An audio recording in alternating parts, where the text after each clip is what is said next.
tá lá no quarto dela. Quem? A Milene. Tem notícia da Milene? Tá filmando. Trouxe, Fátima. Trouxe? Ah, o vinho. Eu comprei ontem moscado. Quem tomou vinho essa hora?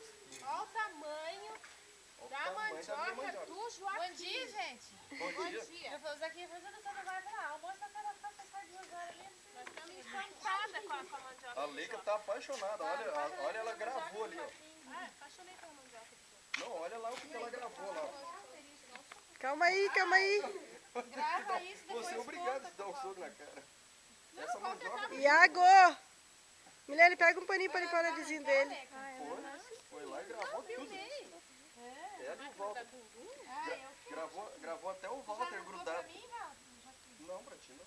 Chega, quantos minutos ela grava? Pode levar a grandona ali pro tio. Grava. Quanto tempo já tem? 57 segundos. Deixa gravando. 1 minuto. Olha só que coisa mais linda. Sai branquinha, né? Não, olha aqui. Sai a casca. Olha o tamanho Parece dessa, uma banana. Parece aquelas cascas de cobra. Tirou o casaco da mandioca.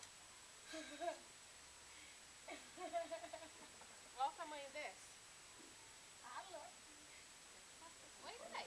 Cobra. Deu, né, Chico? Então. Deu? Pode parar? Olha aqui. Olha aqui, deixa, Fátima, olha aqui. Tá? Só solta o peso do aipim.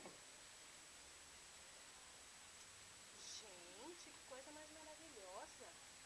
Eu acho que eu vou contratar a Leica de descascadora mesmo.